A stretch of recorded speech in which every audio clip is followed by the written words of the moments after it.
शुभ प्रभात।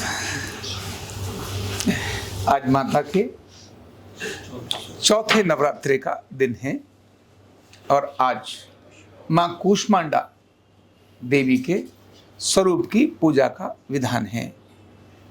कूष्मांडा जो नाम है वो पेठे से पड़ा।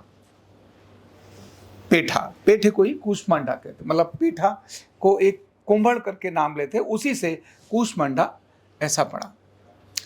आज के दिन का महत्व है आरोग्य, ज्ञान का वर्धन, यानी रोग, शोक और भय तीनों के नाश करने के साथ साथ ज्ञान का वर्धन करना। क्यों? क्योंकि आज जिस स्वरूप की उपासना करते हैं उसका संबंध सूर्य से है और सूर्य सृष्टि की उत्पत्ति का कारण मानते हैं। यानी जो पृथ्वी है, इस पृथ्वी पर जो सृष्टि की उत्पत्ति हुई उसमें सूर्य एक बड़ा कारण है। इसलिए मां कूष्मांडा को सृष्टि की उत्पत्ति का कारण भी मानते हैं।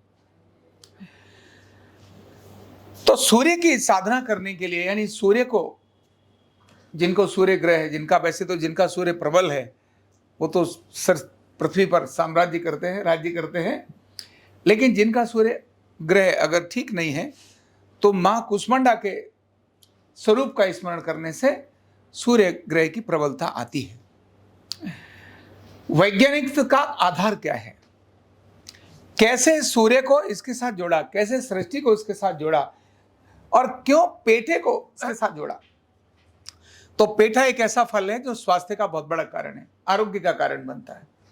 बड़ी बड़ी गंभीर बीमारियों को पेठे के रस को प्रयोग करने से या पेठे का आहार लेने से अनेक सारे रोग खत्म हो जाते हैं। क्यों खत्म हो जाते हैं? क्योंकि पेठा पेट को सेट करता है। किसको सेट करता है? पेट को सेट करता है।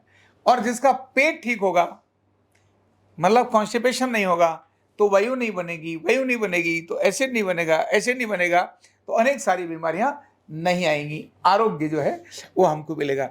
इसीलिए पेठे का स्वास्थ्य के मामले में बहुत बड़ा महत्व है और पेठे का बलिदान देने की परंपरा है। बलि यानी पेठे की बलि देना। पेठे की बलि देना मतलब जो पेठा काटेंगे तो सबको बांटेंगे तो ऑटोमेटिकली आरोग्य मिलेगा। तो यानी किस प्रकार की प्रक्रिया को साथ में जोड़ा।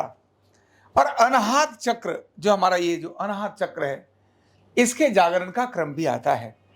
अनाहत चक्र बोलते हैं, यानी सूर्य चक्र। इसको हम अपना जो हृदय चक्र है इसको सूर्य चक्र बोलते हैं। यानी कितना आपस में तालमेल जुड़ा हुआ है। मैं जब नियुद्ध सीख रहा था तो इस जगह पर मर्म स्थल है, उसका नाम है सूर्य चक्र, पर आघात किया। सूर्य चक्र मतलब हृदय। तो सूर्य और हृदय, यानी शरीर में सूर्य का स्थान कौन सा है? तो हृदय चक्र सूर्य चक्र के नाम से जाना जाता है। जब इसमें प्रकाश होता है तो ज्ञान होता है। कहते हैं ना, हृदय के पट खोल।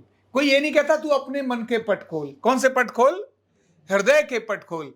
अरे तो हृदय में जागरण हुआ, यानी हृदय पिघल गया। इसीलिए आप जब कहते हैं ना किन्हीं के साथ प्रेम संबंध होता है तो हृदय का चित्र एक दिखाते हैं, दिल का चित्र दिखाते हैं। दिखाते? यानी प्रेम संबंधों का आधार भी हृदय ही है। जब जागरण होता है, जब ज्ञान होता है, जब प्रकाश होता है, तब अंधकार खत्म हो जाता है। अंधकार खत्म हो जाता है मतलब ऐसी अनेक सारी चीजें, जो द्वेष है, जो घृणा है, ये सारी चीजें कम होने लगती हैं। तो सूर्य की उपासना का मतलब केवल सूर्यदेव को प्रणाम करना इतना ही नहीं है। सूर्यदेव को प्रणाम करने से अपने आप ही बहुत सारी चीजें हमको मिलती हैं।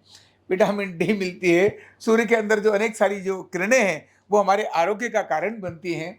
सूर्य को प्रातःकाल को नमन करने से हमारी आंखों की रोशनी प्रबल होती है। तो सूर्य की उपासना का दिन सूर्य के जितने गुण हैं उनको लेने का कारण बनता है।